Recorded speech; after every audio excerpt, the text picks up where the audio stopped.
Selamat malam sahabat-sahabat terkasih. Selamat bertemu kembali dalam Komsel Besar yang ke-103. Mari kita akan awali Komsel ini dengan bersama-sama menyanyikan lagu Tuhan Adalah Gembalaku.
Kita mau tundukkan kepala dan membuka komsel ini dengan doa. Dalam nama Bapa dan Putra dan Roh Kudus. Amin. Selamat malam ya Allah Bapa, Putra dan Roh Kudus. Kami bersyukur kepadamu Tuhan, karena Engkau mengumpulkan kami pada malam hari ini. Kami percaya Tuhan, Engkau pasti punya rencana yang indah buat kami.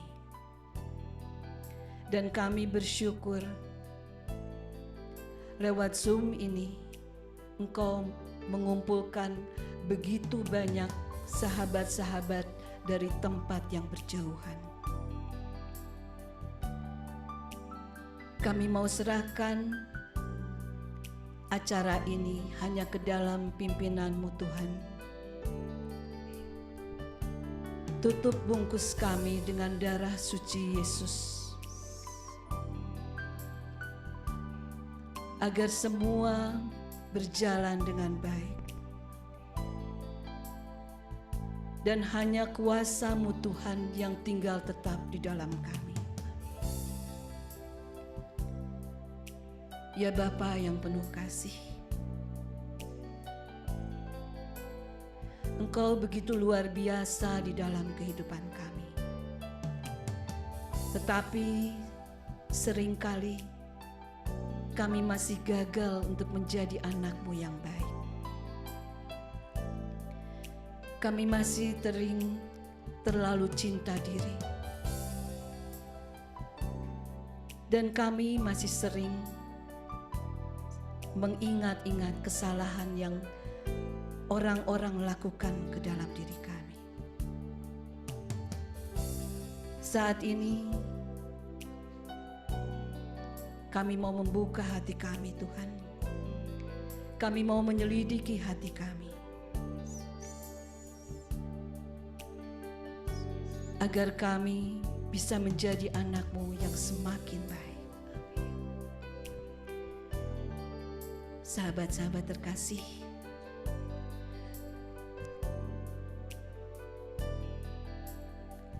kita akan bersama-sama mengidungkan lagu ini. Lagu tentang bagaimana seharusnya kita mengampuni orang yang bersalah kepada kita.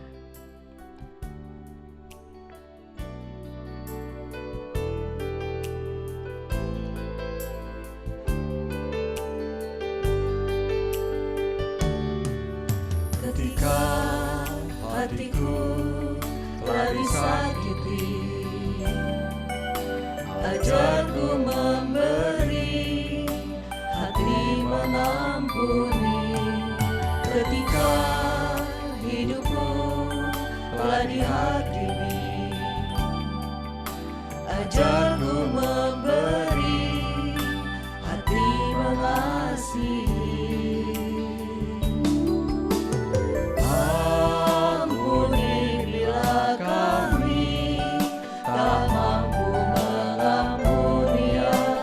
Salah kepada kami, seperti hati Bapa mengampuni, mengasihi, tiada pamrih.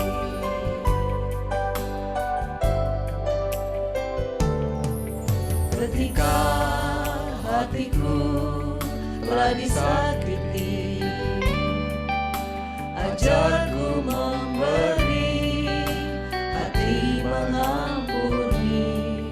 Ketika hidupku telah dihakimi, ajarku memberi, hati mengasihi. Ampuni bila kami tak mampu bersalah kepada kami, seperti hati Bapa mengampuni, mengasihi, tiada pamrih. Seperti hati Bapa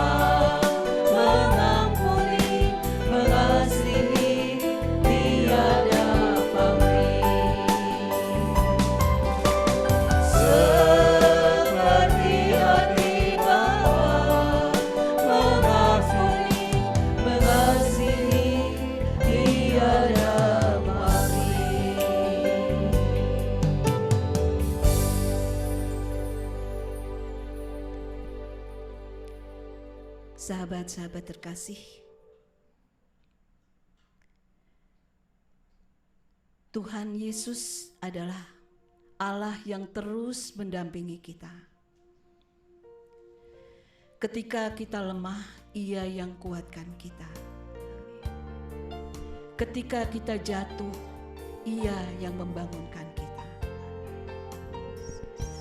Dan dengan sayapnya, Ia yang akan mengangkat kita.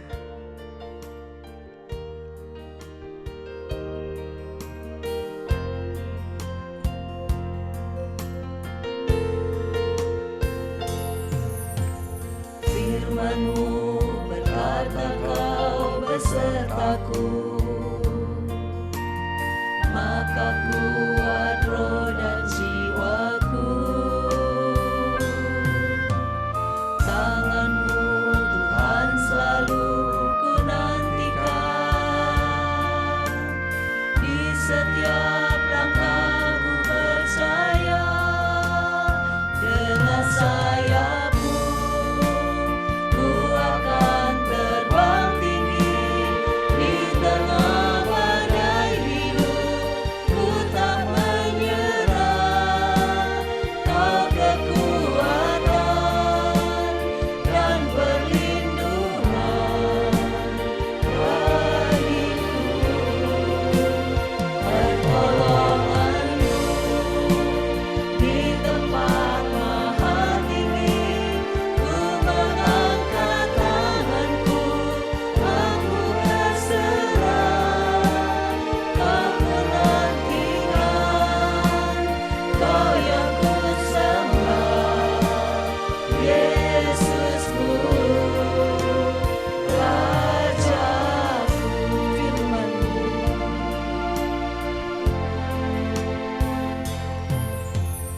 Firman-Mu berkata Kau besertaku, maka kuat roh dan jiwaku. Tangan-Mu Tuhan selalu ku nantikan, di setiap langkahku percaya. Dengan sayap-Mu ku akan terbang tinggi, di tengah badai hidup ku tak menyerah. Kau kekuatan dan perlindungan bagiku.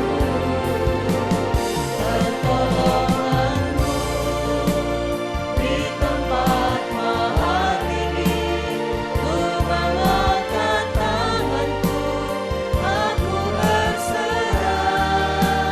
Kau ku nantikan, Kau yang ku sembah, Yesusku,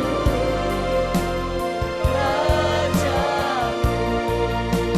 Kau ku nantikan, Kau yang ku sembah, Yesusku,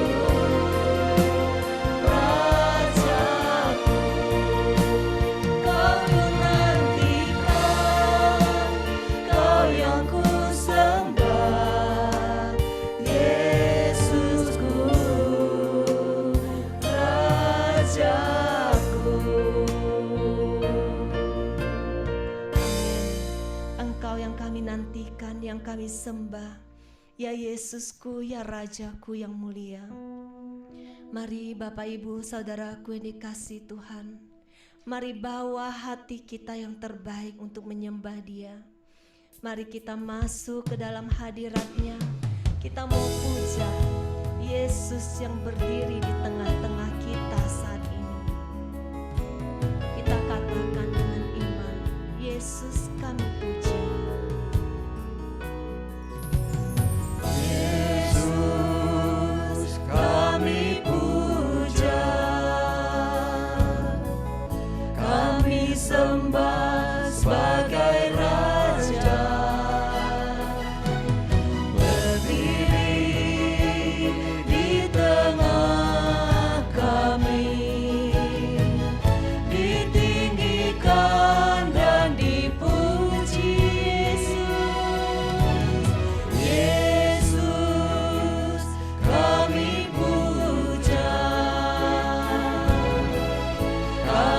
sembah sebagai Raja. Berdiri di tengah kami, ditinggikan dan dipuji, sembah Dia, sembah dan puji penuhi tatamu, sembah dan puji penuhi tatamu, sembah dan puji penuhi tatamu. Yesus Tuhan adalah Raja. Benar Tuhan, saat kami menaikkan pujian dan penyembahan kami percaya Engkau Allah yang berdiri di tengah-tengah kami. Saat ini kami rindu untuk mengalami hadirat-Mu Tuhan. Kami rindu memberikan pujian yang terindah. Kami rindu menyenangkan hati-Mu dengan pujian kami. Mari kita angkat tangan kita. Kita mau sungguh-sungguh menyembah Dia. Kita katakan sekali lagi, Yesus kami puja. Yesus kami puja, kami sembah sebagai Raja. Berdiri di tengah kami, ditinggikan dan dipuji, sembah Dia, sembah dan puji penuhi tatamu, sembah dan puji penuhi tatamu, sembah dan puji penuhi tatamu. Yesus Tuhan adalah Raja. Sembah dan puji, sembah dan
Engkau hadir di tengah-tengah kami. Engkau bertahta di atas kehidupan kami ya Tuhan. Terpujilah Engkau ya Tuhan. Terpujilah Engkau. Terpujilah Engkau Allah Bapa kami. Raja yang mulia, Raja yang perkasa, Tuhan yang maha pengasih. Terima kasih Tuhan Yesus Kristus. Terima kasih. Terima kasih. Terima kasih Tuhan. Terima kasih.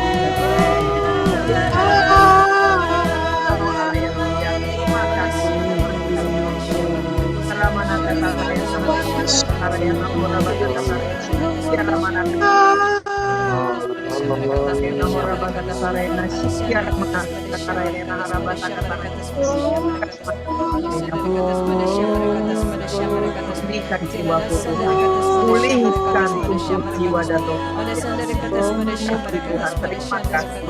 Bebaskan aku dari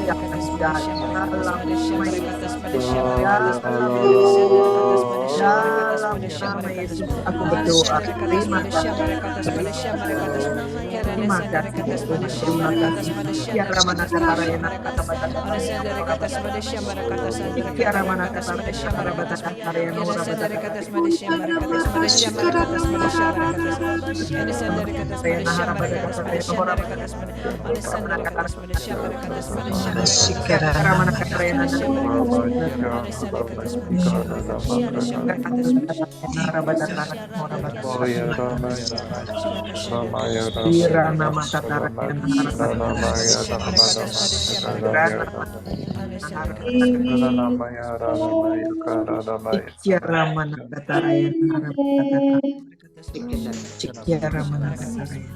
Terima kasih.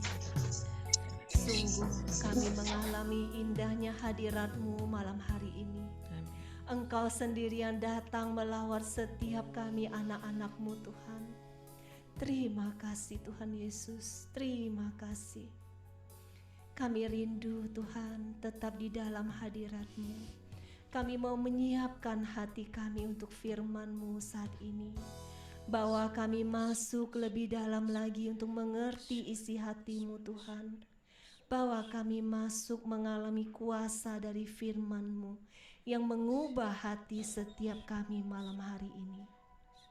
Mari kita nyatakan firman-Mu Tuhan, pelita bagi kakiku.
Firman-Mu pelita bagi setiap kaki kami dan terang bagi jalan kami Tuhan.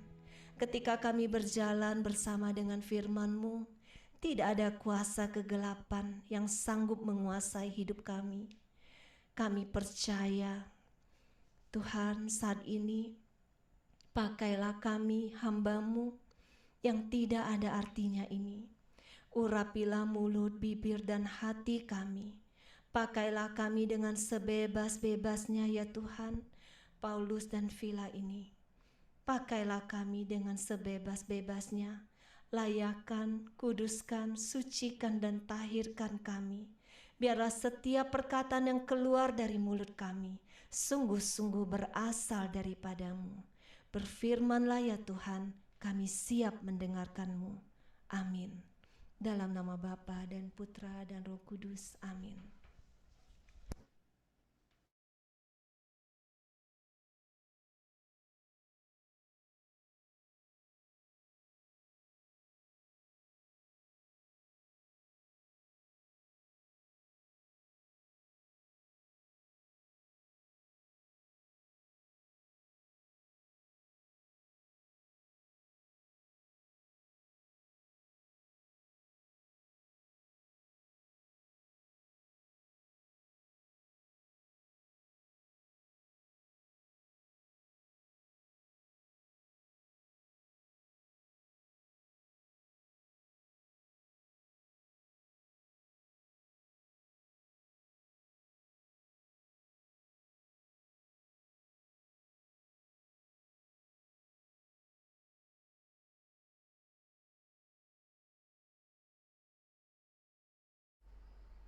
Tes 1 2 3, tes 1 2 3.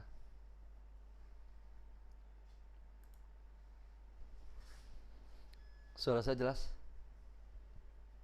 Oke.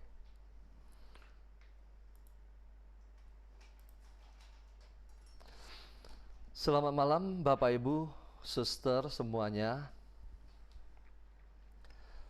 Malam hari ini pertemuan ke 103 ya, 103. Oke. Tema kita malam hari ini berbicara sekali lagi tentang lulus ujian iman bagian 2. Saya lagi-lagi nggak tahu apa yang akan Vila bawain. Malam hari ini saya mau mengajak kita membuka dari 2 Raja-Raja bab 4 ayat 1. 2 Raja-Raja bab 4.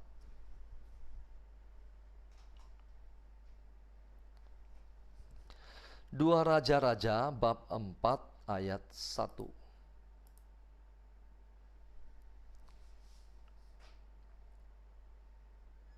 Sudah ketemu? Pelan-pelan cari.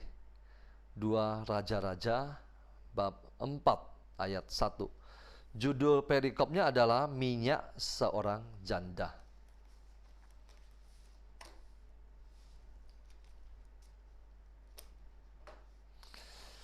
Minggu lalu kita berbicara tentang ada satu kisah tentang perempuan Kanaan ya.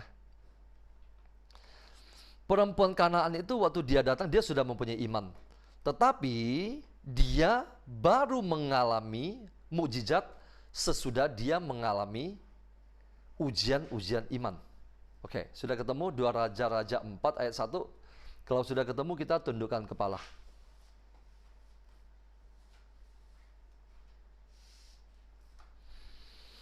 Selamat malam Bapa, Putra, dan Roh Kudus. Terima kasih Tuhan Engkau kumpulkan kami pada malam hari ini.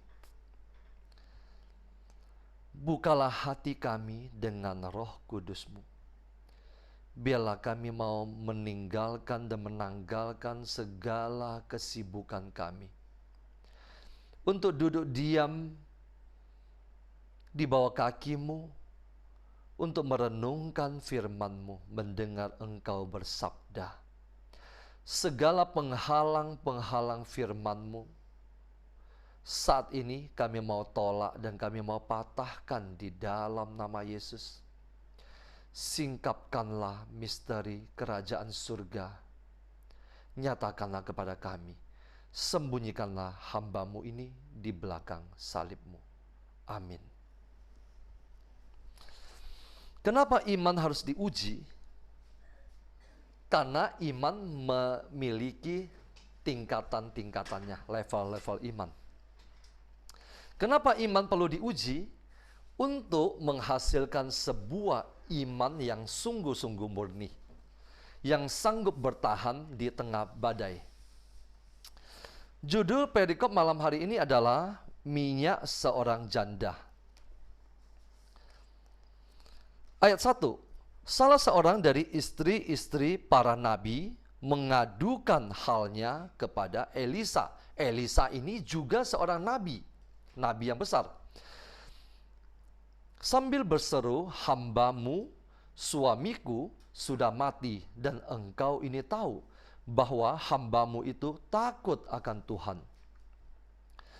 Tetapi sekarang penagih hutang sudah datang untuk mengambil kedua orang anakku menjadi budaknya." Ada seorang ibu, seorang wanita, seorang istri menghadap ke Nabi Elisa. Elisa itu siapa? Bapak Ibu tahu? Ketika Elia diangkat, Elisa ini mendapat dua bagian dari rohnya itu. Elia melakukan mukjizat yang luar biasa, Elisa lebih lagi, karena dia mendapat dua bagian dari roh Elia.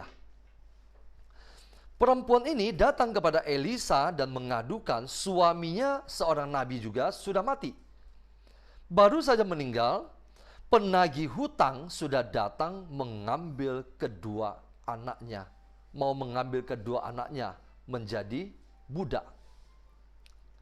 Jawab Elisa kepadanya, "Apakah yang dapat kuperbuat bagimu? Beritahukanlah kepadaku apa-apa yang kau punya di rumah." Berkatalah perempuan itu, "Hambamu ini tidak punya sesuatu apapun di rumah, kecuali sebuah buli-buli berisi minyak." Artinya dia sangat miskin. Dia tidak memiliki apapun juga, hanya sebuah botol kecil berisi minyak. Lalu berkatalah Elisa, "Pergilah mintalah bejana-bejana." Tadi dia punya buli-buli. Buli-buli itu kecil. Elisa menyuruh dia pergi ke tetangganya, "Mintalah bejana-bejana dari luar, daripada segala tetanggamu, bejana-bejana kosong. Tetapi jangan terlalu sedikit." Artinya minta bejana, minta yang banyak. Ke tetangga minta bejana-bejana, seperti tempayan-tempayan yang banyak. Kemudian masuklah, tutuplah pintu sesudah engkau dan anak-anakmu masuk. Lalu tuanglah minyak itu, minyak dalam buli-buli itu.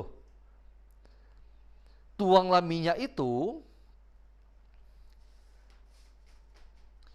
ke dalam segala bejana, mana yang penuh, angkatlah. Buli-buli itu kecil, berisi minyak sedikit, disuruh menuang ke dalam bejana-bejana yang besar-besar itu. Sesuatu yang tidak masuk akal. Itulah iman. Iman tidak bertentangan dengan akal sehat, tetapi iman melampaui akal sehat, melampaui akal budi kita. Akal budi kita berbicara mengenai sesuatu yang natural. Iman melampaui akal budi, makanya disebut sebagai supernatural. Ayat kelima, pergilah perempuan itu daripadanya, ditutupnyalah pintu sesudah ia dan anak-anaknya masuk, dan anak-anaknya mendekatkan bejana-bejana kepadanya. Sedang ia terus menuang buli-buli kecil, dituang ke dalam bejana-bejana itu.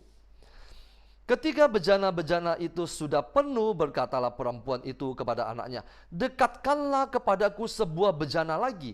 Tetapi jawabnya kepada ibunya, "Tidak ada lagi bejana." Lalu berhentilah minyak itu mengalir. Kemudian pergilah perempuan itu memberitahukannya kepada abdi Allah, siapa? Elisa. Dan orang ini berkata, "Pergilah, juallah minyak itu, bayarlah hutangmu, dan hiduplah dari lebihnya, engkau serta anak-anakmu." Coba kita perhatikan begini. Perempuan ini baru saja kehilangan suami. Dan di depan pintu datang penagih hutang, menagih hutang. Tetapi karena hutang tidak sanggup dibayar, maka mereka mau mengambil kedua orang anak si perempuan ini untuk menjadi budak. Artinya dijual sebagai budak. Elisa bertanya, kamu punya apa yang bisa dijual untuk membayar mereka? Dia tidak punya apa-apa. Dia hanya punya sebuah buli-buli berisi minyak. Elisa menyuruh dia melakukan sesuatu yang pada dasarnya tidak ada hubungan dan tidak ada kaitannya. Kalau kita membutuhkan uang untuk membayar hutang, yang kita harapkan adalah seseorang yang bisa meminjamkan uang kepada kita. Atau setidaknya memberikan harta miliknya kepada kita yang bisa kita jadikan uang. Betul?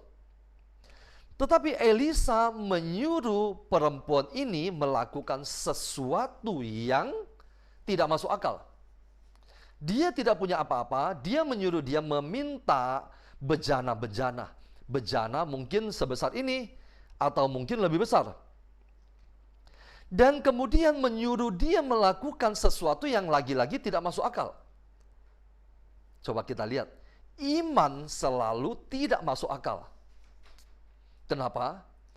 Iman adalah sesuatu yang adikodrati. Seperti yang tadi saya katakan, supernatural. Sedangkan akal budi kita terbatas. Akal sehat kita terbatas.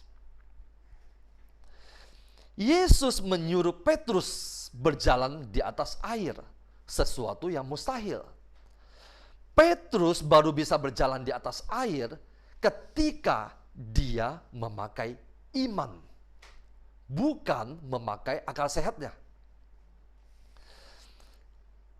Elisa menyuruh perempuan ini melakukan sesuatu yang tidak masuk akal.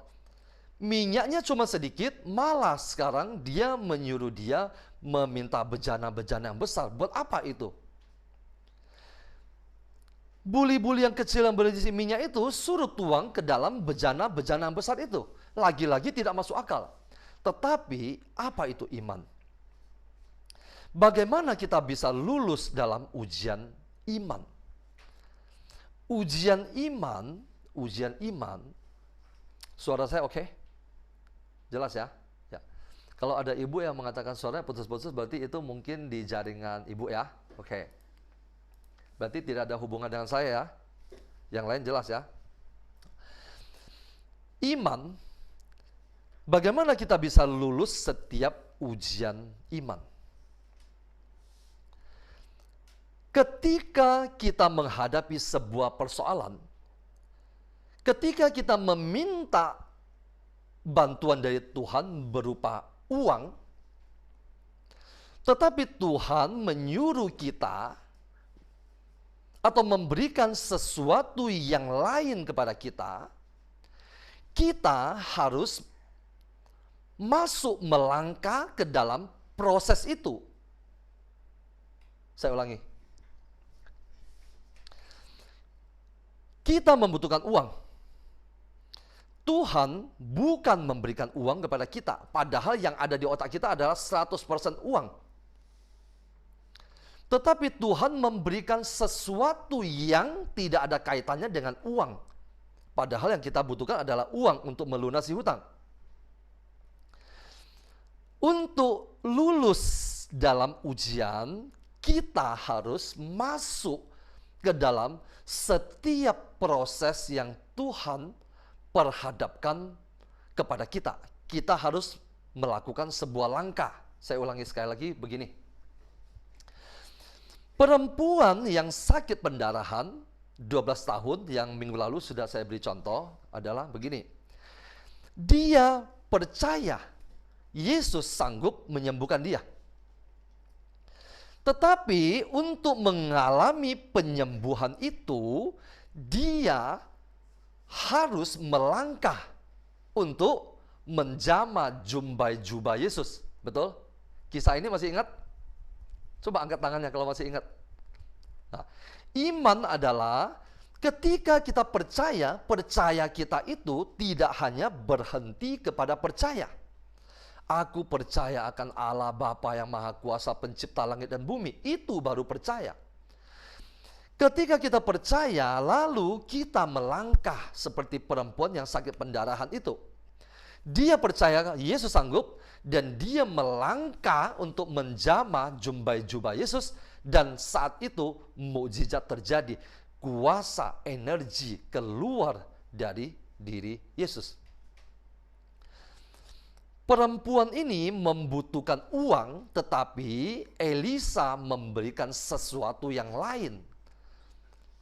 Dia bisa saja menolak. Yang saya butuhkan uang, saya tidak membutuhkan sampah. Saya tidak membutuhkan tempayan-tempayan bejana-bejana ini. Buat apa?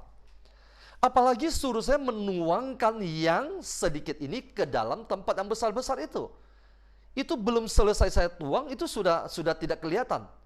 Sedangkan minyak itu masih kelihatan pada saat dibuli-buli ini. Karena ini kecil. Itulah iman. Oke, sekarang saya akan memberikan contoh yang kedua. Coba kita buka dari Yohanes 2, Injil Yohanes 2.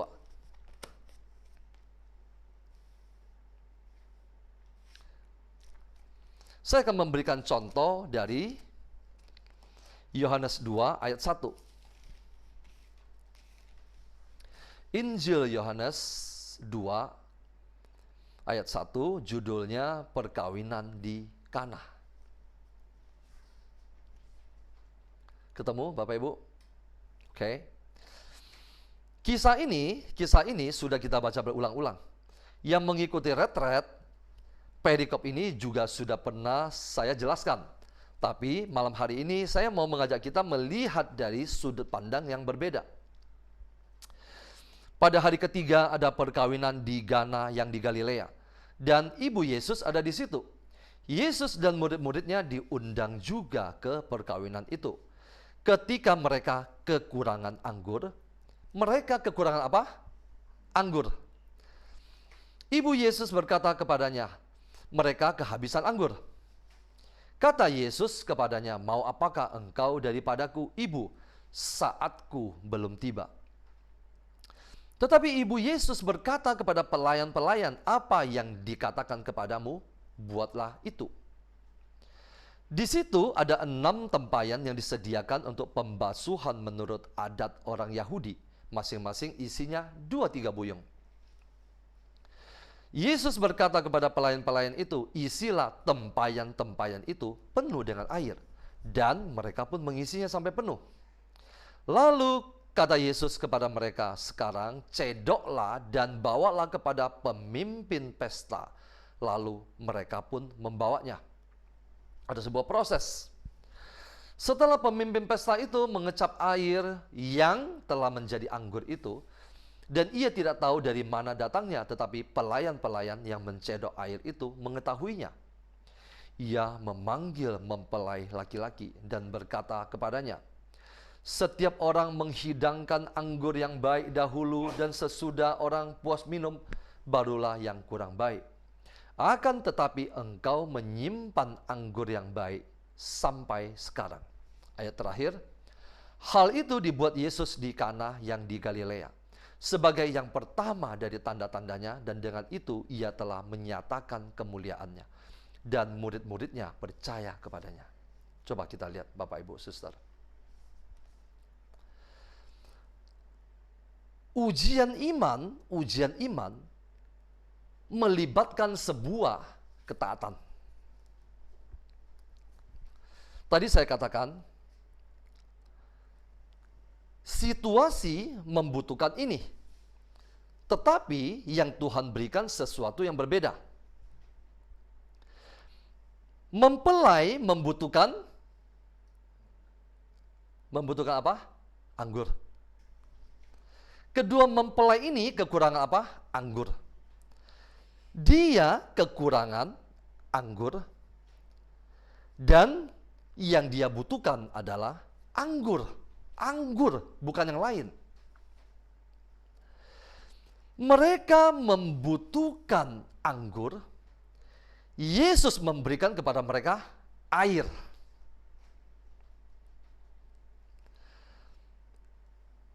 Mereka membutuhkan anggur, Yesus memberikan kepada mereka air.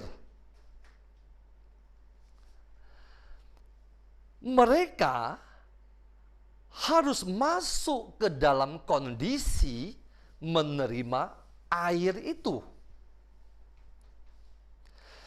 Ketika mereka masuk dalam kondisi, dalam keadaan yang Tuhan berikan, suruh mereka lakukan, yaitu berurusan dengan air, padahal air tidak ada hubungannya dengan anggur. Mereka membutuhkan jelas-jelas adalah anggur, wine. Tetapi Yesus memberikan air. Seandainya mereka tidak masuk ke dalam proses itu, yaitu air, maka mereka tidak akan mengalami mukjizat. Kenapa? Yesus berkata, isilah tempayan-tempayan itu penuh dengan air, dan mereka pun mengisinya sampai penuh. Iman membutuhkan ketaatan. Ketaatan. Ketika mereka membutuhkan anggur, dan Yesus menyuruh mereka berurusan dengan air, mereka masuk ke dalam proses itu.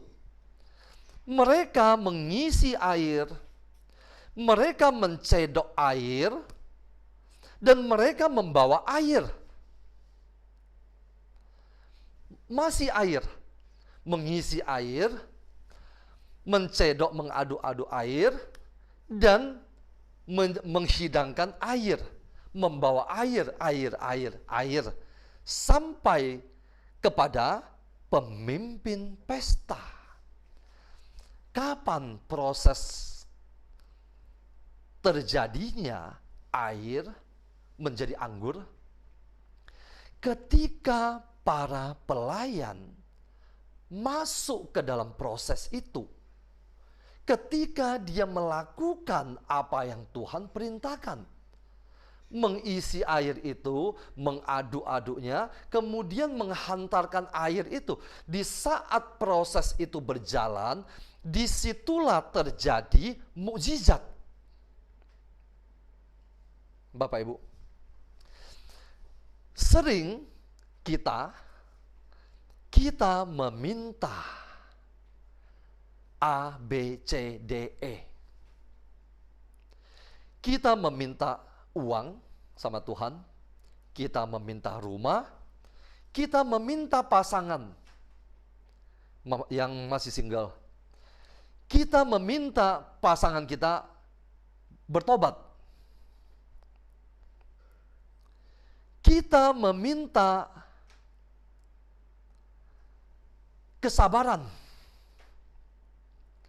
Ketika kita meminta kesabaran, Tuhan menghadirkan apa?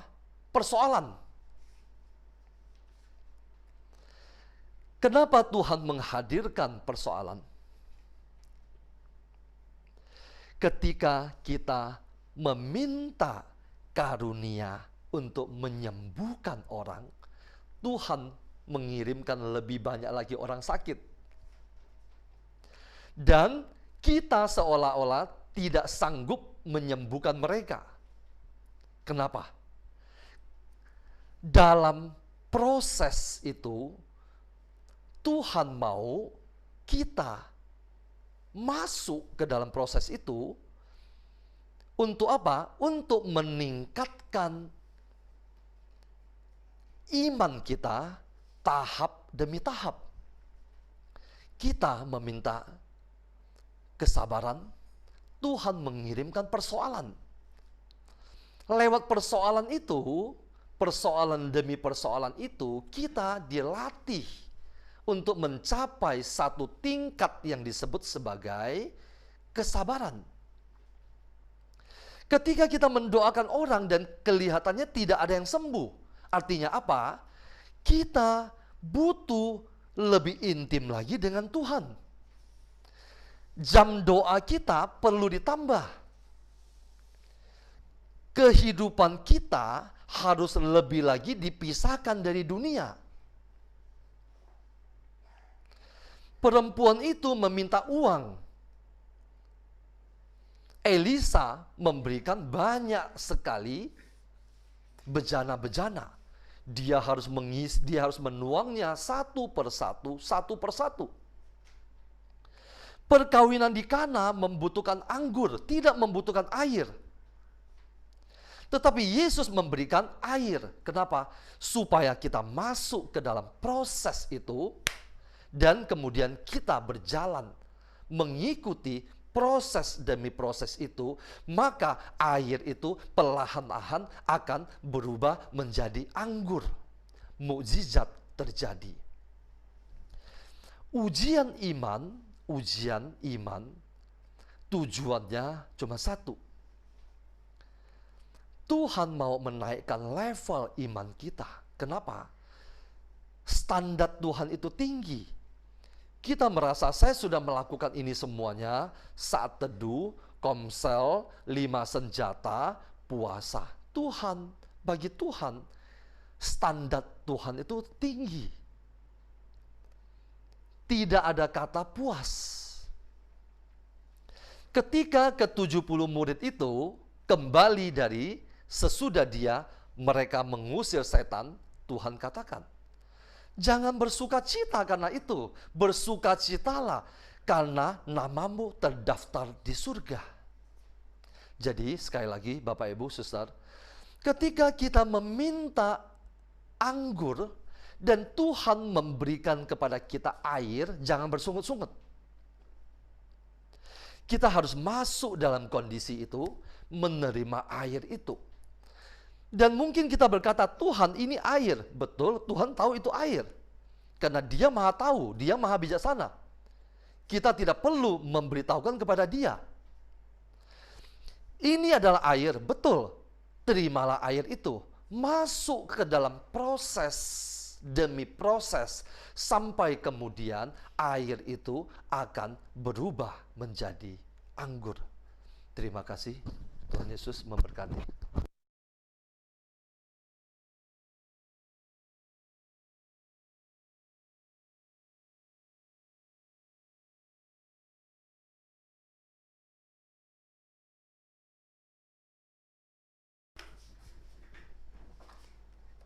Baik, shalom Bapak Ibu, Suster semuanya, saya lanjutkan.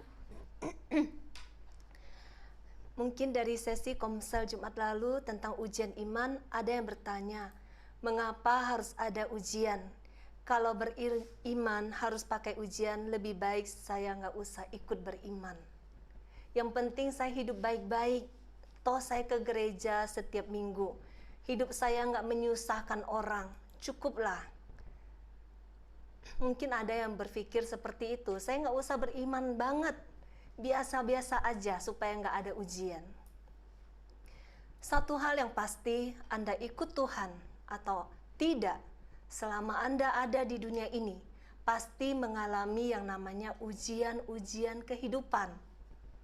Jadi bukan berarti hanya ikut Tuhan baru ada ujian.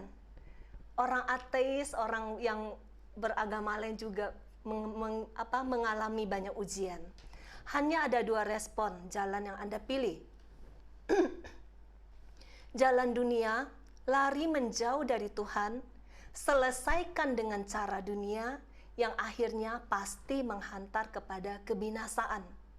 Atau jalan Tuhan, berlari mendekat kepadanya, taat kepada firman-Nya, dan jalani prosesnya, sehingga menghantar hidup Anda kepada keselamatan.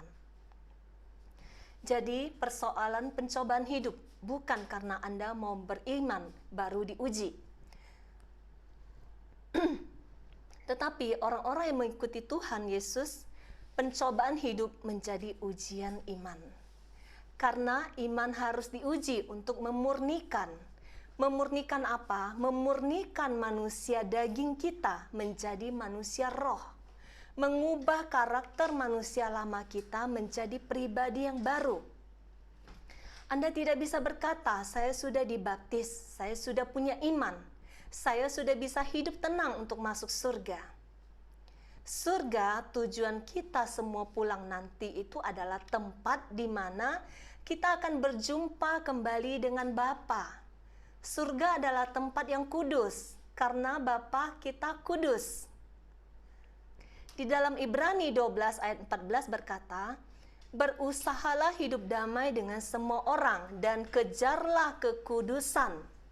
Sebab tanpa kekudusan tidak seorang pun akan melihat Tuhan. Artinya apa? Tanpa kekudusan tidak ada seorang pun akan melihat Tuhan.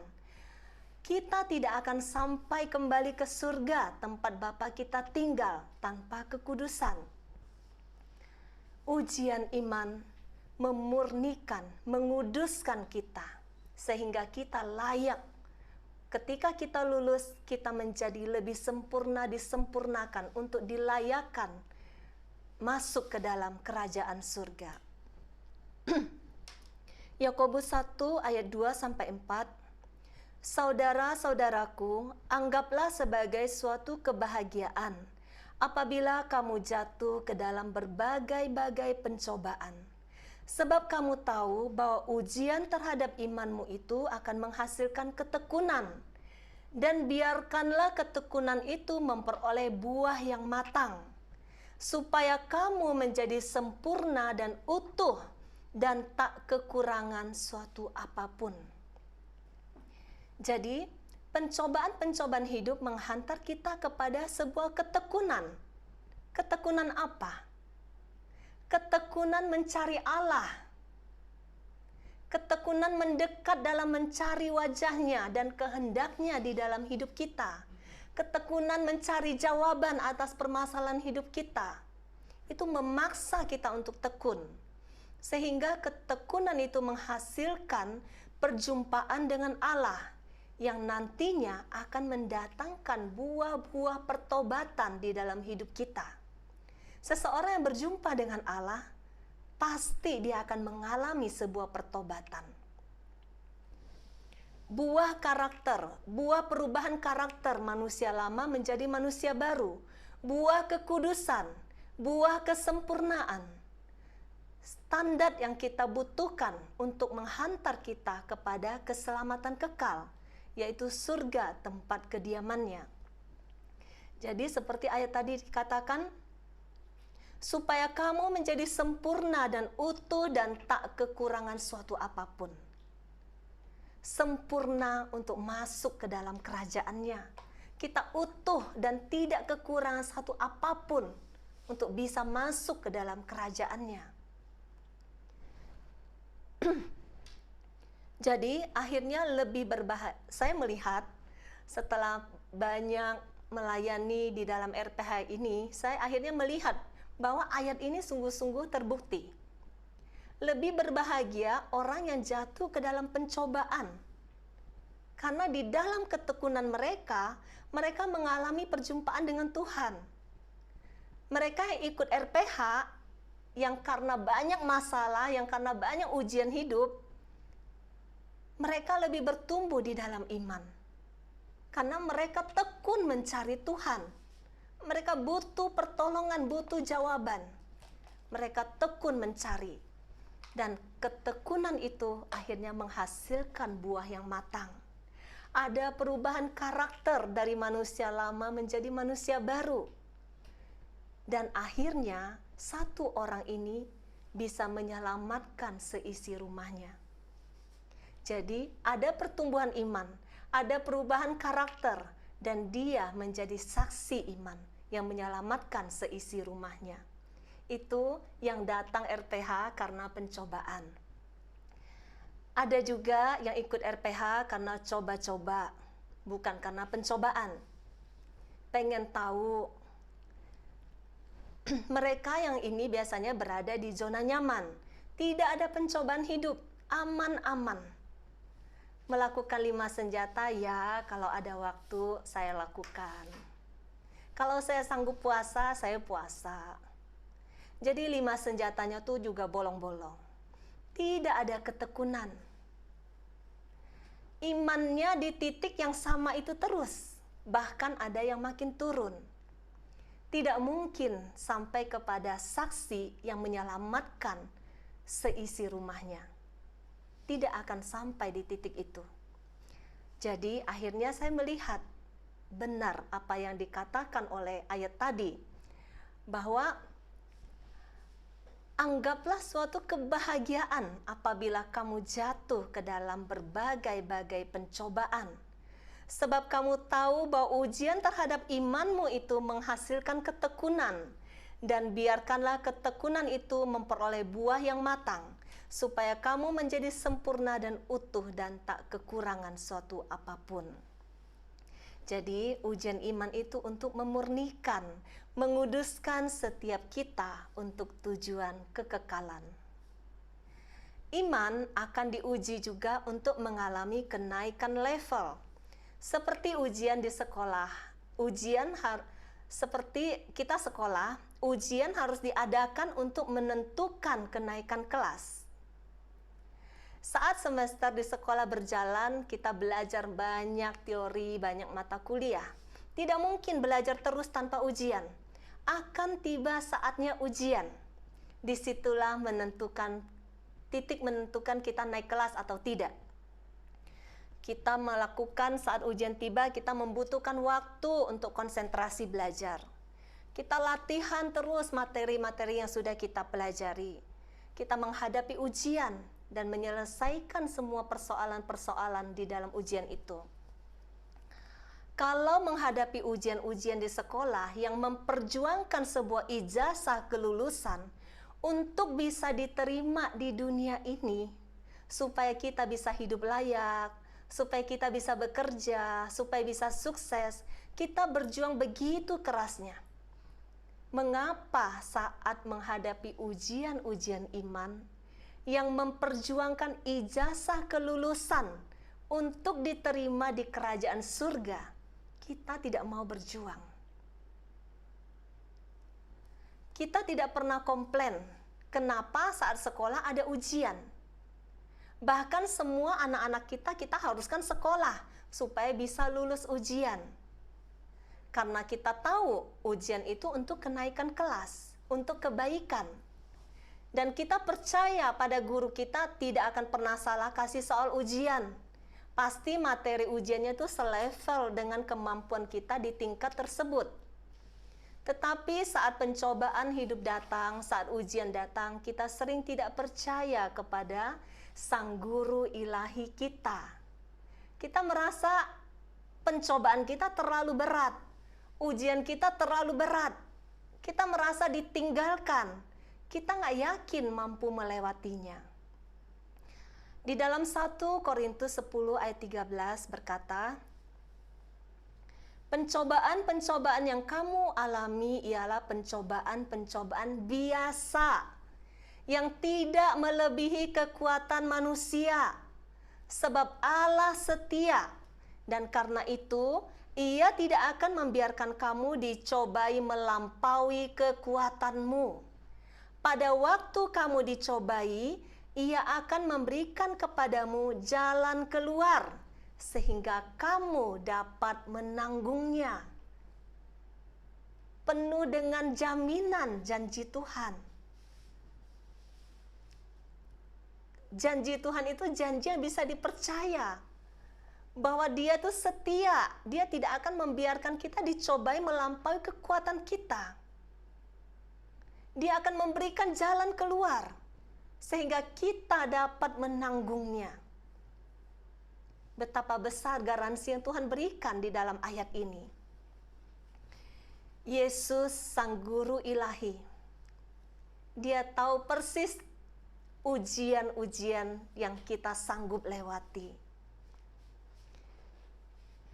Dia sudah mengajarkan juga semua materi untuk bisa lulus ujian di dalam firman Tuhan. Tugas kita hanya percaya kepadanya, belajar seperti kita belajar di saat kita sekolah, kita juga belajar dengan firman Tuhan. Ini buku pelajaran kita. Setelah kita belajar, saat ujian datang, jawabannya ada di sini semua. Ini kuncinya. Persis seperti kita sekolah. Jadi kita tinggal taat mempraktekkan firman itu di saat menghadapi ujian. Kalau di universitas, mata kuliah yang kita tidak lulus, kita harus mengambil ulang mata kuliah itu. Belajar lagi, kita bayar lagi, sampai mata kuliah ini lulus. Hidup ini juga seperti universitas kehidupan. Ada mata kuliah kehidupan yang Tuhan tahu bidangnya, yang kita harus melewatinya, yang kita harus lulus. Di mana kelemahan kita, disitulah kita banyak diuji. Di mana ketakutan-ketakutan kita ada, itulah biasanya yang harus kita hadapi. Seseorang yang gampang emosi, coba lihat, dia akan ketemu terus dengan ujian-ujian yang menguji emosinya. Seseorang yang tidak sabar, dia akan terus mengalami ujian ini. Supaya apa? Supaya kamu menjadi sempurna dan utuh dan tak kekurangan suatu apapun di dalam ujian lulus masuk kerajaan Allah. Dulu saya pernah sharingkan, ketika saya masih muda, ada mata kuliah yang saya gagal terus. Mata kuliah saya melekat dengan manusia. Saya takut sekali kehilangan orang-orang yang saya kasihi. Bahkan pembantu rumah tangga, kalau mau berhenti kerja, itu pun saya akan nangis berhari-hari. Saya takut kehilangan orang-orang yang saya sudah dekat. Bayangkan, itu pembantu. Bagaimana dengan pasangan, dengan Pak Paulus? Jadi waktu saya menangis-nangisin pembantu yang mau pulang, Pak Paulus pernah komplain, kenapa dia bisa menikahi istri sebodoh ini? Saya sendiri pun tidak tahu mengapa saya seperti itu. Jadi saya begitu melekat dengan manusia. Dan jadi apalagi dengan pasangan saya terlalu melekat dengan dia. Dia termasuk orang yang tidak sombong, suka menolong dan ganteng. Nah, jadi saya menjadi sangat posesif. Saya melekat sekali, saya takut ditinggal, saya takut dia meninggalkan saya. Semakin saya takut, semakin banyak ujian yang harus saya hadapi. Saya harus menghadapi banyak ujian karena kelemahan saya ini. Karena Tuhan ingin membuat saya lulus. Sampai saya lulus, saya baru bisa lewat ujian ini. Jadi, waktu menghadapi itu, hidup saya benar-benar berat. Saya stres terus, tidak ada damai sejahtera. Sampai satu hari, saya menemukan jawabannya di dalam sini, di dalam kitab suci. Di Markus 12 ayat 30. Kasihilah Tuhan Allahmu dengan segenap hatimu, dan dengan segenap jiwamu, dan dengan segenap akal budimu, dan dengan segenap kekuatanmu. Ternyata selama ini saya mengasihi Paulus dengan segenap hati, segenap jiwa, segenap akal budi, segenap kekuatan saya. Saya bukan mengasihi Tuhan. Saya baru sadar, ternyata selama ini suami saya menempati posisi Tuhan dalam hidup saya. Makanya saya mengalami begitu banyak ujian. Jawaban ini saya praktekkan. Saya tahu ini jawaban yang Tuhan mau. Saya taruh Tuhan yang menjadi nomor satu di dalam hidup saya. Itu butuh perjuangan Bapak Ibu. Bukan seperti saat ngomong langsung bisa lulus. Butuh waktu untuk menguji iman itu. Benar nggak sudah bisa lulus? Harus ada ujian lagi datang. Ketika ujian datang, ketika saya sudah tenang, mau pulang atau tidak terserah.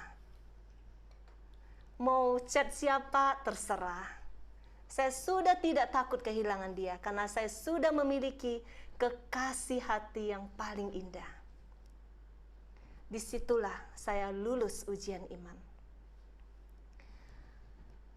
Jadi itu salah satu sharing tentang ujian kemelekatan.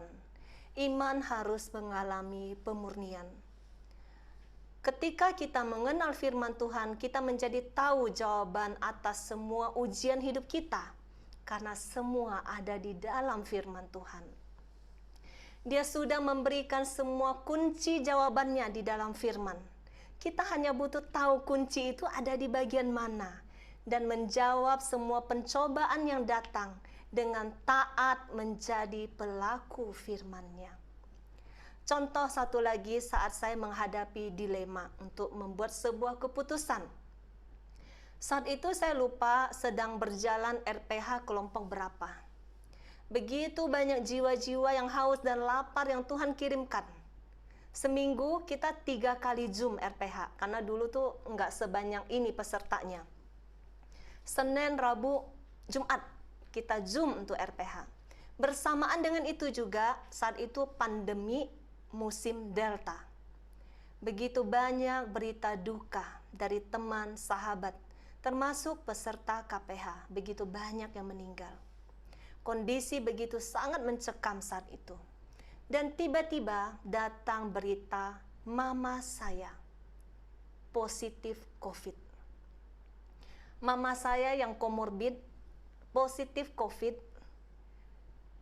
Saat saya mendengar berita itu, saya langsung kepikir saya harus pulang. Belum lagi COVID, komorbid, ditambah banjir masuk ke rumah. Dan mama saya sendirian di rumah. Saya udah nggak bisa mikir, saya pikir saya harus pulang. Itu pasti Tuhan izinkan saya pulang. Mama saya ada di Kalimantan saat itu. Jadi waktu itu saya sudah bilang sama Pak Paulus kurang setuju. Kalau kamu pulang, risikonya kamu di jalan pasti tertular. Nggak usah sampai ke rumah. Saat itu tuh benar-benar sangat-sangat mencekam COVID itu. Terus saya kalau ikutin hati saya pengen pulang hari itu. Apapun risikonya di jalan, saya harus pulang untuk jaga mama saya. Tetapi tiba-tiba saya ingat dengan semua jiwa-jiwa di dalam RPH ini. Mereka yang datang dengan begitu banyak persoalan hidup. Yang ada rumah tangganya di ujung tanduk, ada yang sudah mau bunuh diri. Begitu banyak persoalan. Kalau saya pulang saat itu, saya harus siap, saya pasti tertular COVID, entah di pesawat atau di rumah. Dan RPH itu pasti akan berhenti. Saya berdoa, saya sungguh-sungguh minta jawaban dari Tuhan. Saya berdoa saat itu, saya pujian, penyembahan, saya minta jawabannya untuk hadapi ujian ini. Apa yang harus saya lakukan Tuhan? Saya berharap Tuhan akan menjawab saya, aku akan menyertaimu anakku, tidak ada sakit penyakit yang akan menyerangmu, pulanglah. Saya berharap jawaban itu. Tetapi saat saya hening setelah penyembahan, Tuhan menjawab ayat ini. Barang siapa mengasihi bapa atau ibunya lebih daripadaku, ia tidak layak bagiku. Itu ada di dalam Matius 10 ayat 37. Pertama mendengar suara itu saya sedih dengan jawaban Tuhan. Karena tidak sesuai dengan yang saya harapkan. Artinya Tuhan tidak menghendaki saya pulang. Tetapi saat saya berdoa, saya merasakan Dia menaruh ketenangan di hati saya. Bahwa mama saya akan baik-baik saja. Dia yang akan ambil alih jaga mama saya lebih dari yang mampu saya berikan untuk mama saya. Terutama menyembuhkan mama saya. Kalau saya pulang pun belum tentu mama saya pasti sembuh. Tetapi kalau Tuhan yang ke sana, pasti mujizat kesembuhan itu pasti terjadi. Walaupun mama saya komorbid atau apapun, bagian saya hanya belajar taat dengan perkataannya. Saya berjuang untuk lulus ujian iman itu. Saat saya berjuang untuk taat, malam itu Zoom RPH tetap berjalan. ini saya jarang sharingkan. Jadi ketika Zoom biasanya tuh kami dihantam dulu berbagai ujian. Tapi ketika Zoom kita harus tenang, kita harus berkata, kita harus beriman, kita harus tetap kuat. Padahal kita juga mengalami goncangan. Jadi setiap kita itu harus mengalami ujian iman. Malam itu RPH Zoom berjalan dengan lancar dan pekerjaannya tidak terhalang. Dan malam itu juga saya mendengar berita dari mama saya, banjir mulai surut. Mama saya sudah bisa turun dari ranjang. Banjirnya tuh sampai masuk ke dalam kamar, sampai tidak bisa turun dari ranjang. Dan setiap hari perkembangan kesehatan mama saya semakin baik, semakin baik. Iman saya dikuatkan. Saya dibawa Tuhan makin naik saat saya lulus ujian ketaatan ini. Ujian iman dibutuhkan supaya iman kita bertumbuh, supaya iman kita berakar kuat dan kelak menghasilkan pohon yang menghasilkan buah yang lebat.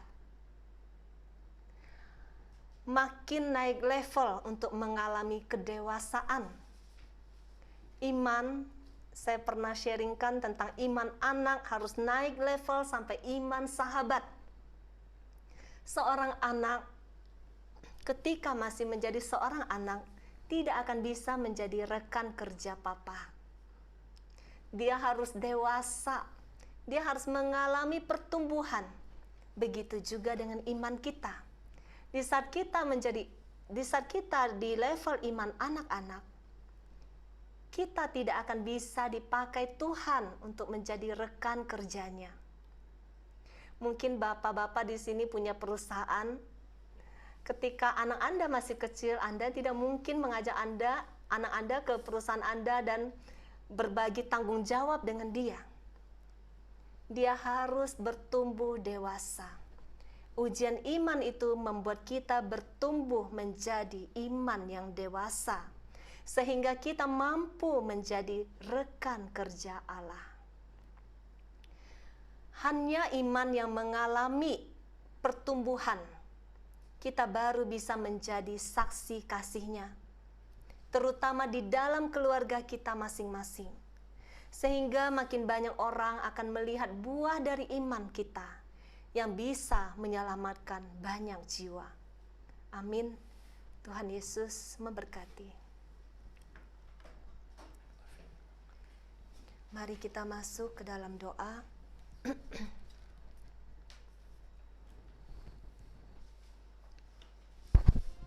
Kita siapkan hati kita. Lagu ketiga, Laura, siapkan lagu ketiga.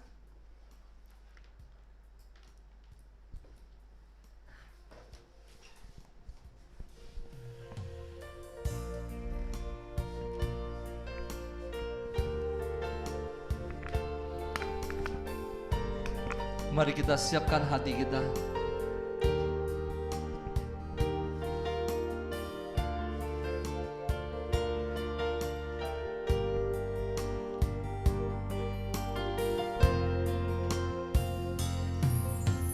Firman-Mu berkata Kau besertaku,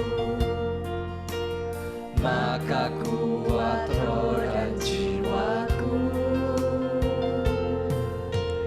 Tangan-Mu Tuhan selalu ku nantikan, di setiap langkah ku percaya. Dengan sayap-Mu ku akan terbang tinggi, di tengah badai hidup ku tak menyerah.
Terima kasih Tuhan.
Yesus berkata, jikalau aku datang, apakah aku mendapati iman di bumi ini?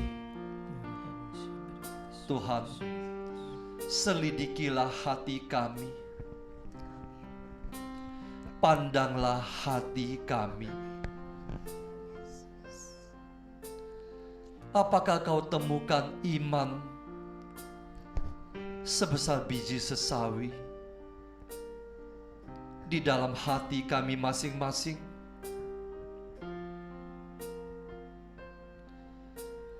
Mungkin setiap hari kami katakan kami percaya kepadamu. Apakah kami sungguh-sungguh percaya kepadamu? Apakah kata percaya itu sudah menjadi iman di dalam hati kami? Apa itu percaya? Apa itu iman?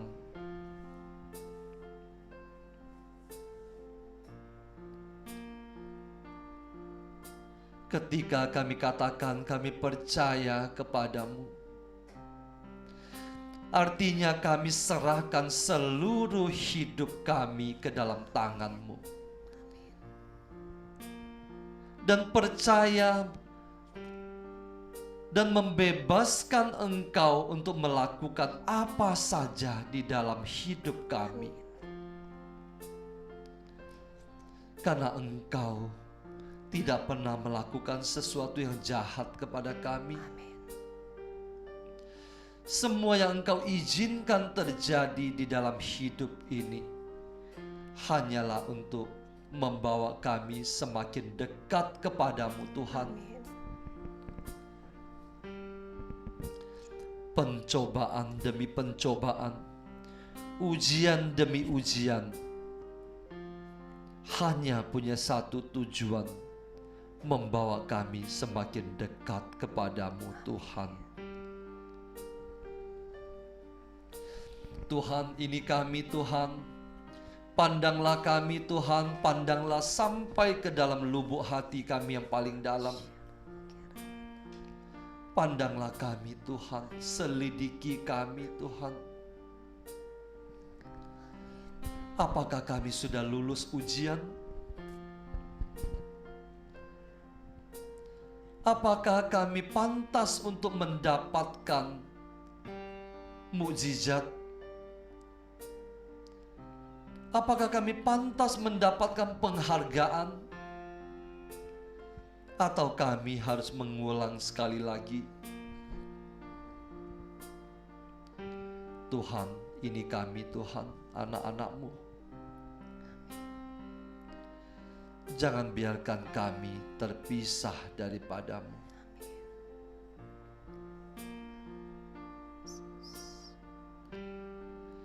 Biarlah ujian demi ujian, pencobaan demi pencobaan membuat kami semakin melekat dan bersandar kepadamu.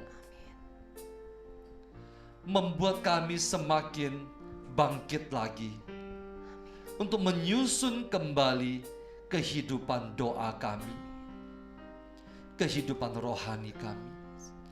Kami ingin mulai sekali lagi. Kami ingin mulai lagi dari awal Tuhan. Mungkin selama ini kami merasa kami sudah bisa, kami sudah layak, kami sudah pantas. Menurut pandangan kami Tuhan, tetapi tidak menurut Engkau. Tidak menurut Engkau Tuhan. Tuhan, bawa kami semakin dekat kepadamu.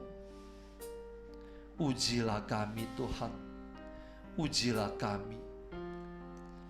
Apakah kami pantas di hadapan-Mu? Terima kasih Tuhan, terima kasih Tuhan. Saat ini Tuhan, kami mau serahkan seluruh hidup kami. Pandanglah setiap anak-anak-Mu ini Tuhan, dengan segala macam persoalannya, dengan segala macam pergumulannya satu persatu. Pergumulan dari dalam diri kami, sakit penyakit, keuangan,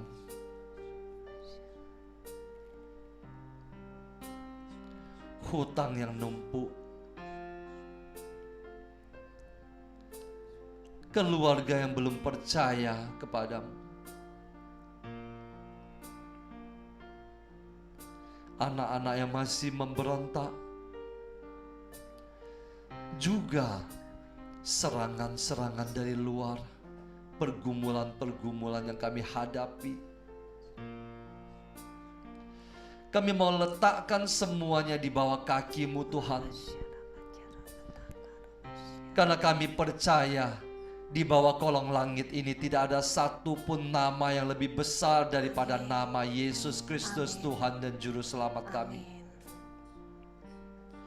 Tidak ada yang lebih besar dari nama-Mu. Tidak ada sakit penyakit yang tidak sanggup Engkau sembuhkan Tuhan. Dokter boleh memvonis apapun juga, tetapi kami percaya Tuhan, Engkau sudah mematahkan semua itu. Engkau sudah membatalkan semua itu. Di dalam nama Yesus. Segala pergumulan anak-anak-Mu Tuhan, pandanglah Tuhan. Tidak ada satupun yang Engkau lewati Tuhan. Segala pergumulan-pergumulan kami Tuhan, kami mau letakkan di bawah kaki-Mu Tuhan. Biarlah segala sesuatu yang tidak berasal daripada-Mu, Engkau hancurkan dengan kuasa darah suci-Mu yang tertumpah di kayu salib.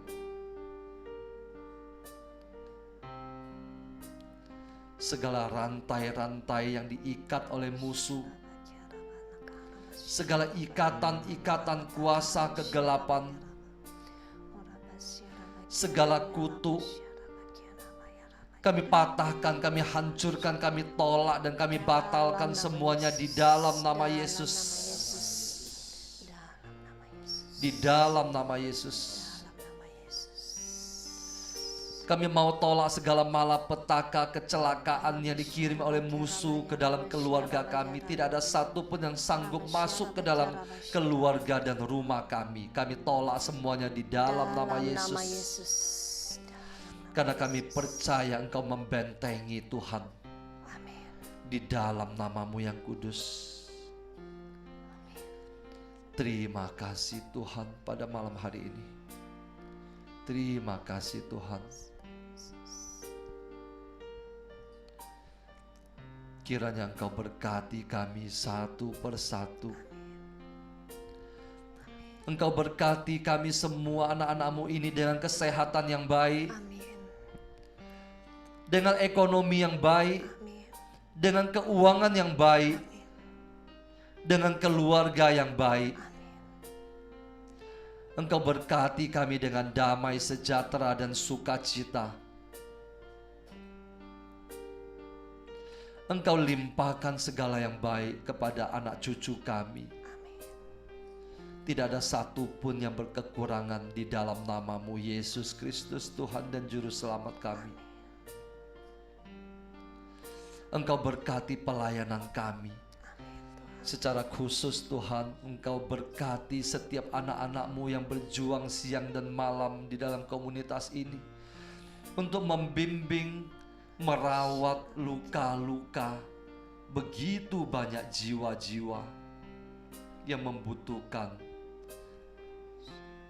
rawatan mereka. Begitu banyak domba-domba yang membutuhkan gembala. Engkau memakai anak-anak-Mu untuk menjadi gembala-gembala kecil bagi kawanan-kawanan kecil. Mereka yang bekerja siang dan malam. Di dalam setiap komsel, PH Kids, PH Teen, maupun komsel besar. Di dalam setiap kelompok-kelompok sel kecil. Di dalam saat teduh, di dalam membimbing para peserta retret pribadi Tuhan. Engkau perkuat mereka Tuhan, Engkau bentengi mereka Tuhan, Engkau tutup bungkus mereka dengan darah suci-Mu. Tidak ada kuasa apapun juga yang sanggup untuk menyerang mereka dan keluarga mereka di dalam nama Yesus. Terima kasih Tuhan, Engkau juga berkati setiap jiwa-jiwa yang membantu di dalam pelayanan ini, baik dengan tenaga, pikiran, maupun materi. Engkau berkati berlipat-lipat ganda Tuhan. Mereka yang terlibat di dalam untuk membesarkan kerajaan-Mu ini, Engkau berkati Tuhan. Engkau jaga, Engkau lindungi di dalam nama Yesus. Biarlah pada malam hari ini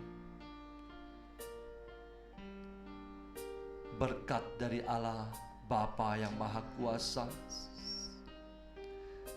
kasih karunia di dalam nama Yesus Kristus, dan dalam persekutuan dengan Roh Kudus memberkati kita semua, memberkati keluarga kita, memberkati pekerjaan kita di dalam nama Bapa dan Putra dan Roh Kudus. Amin. Terima kasih. Terima kasih.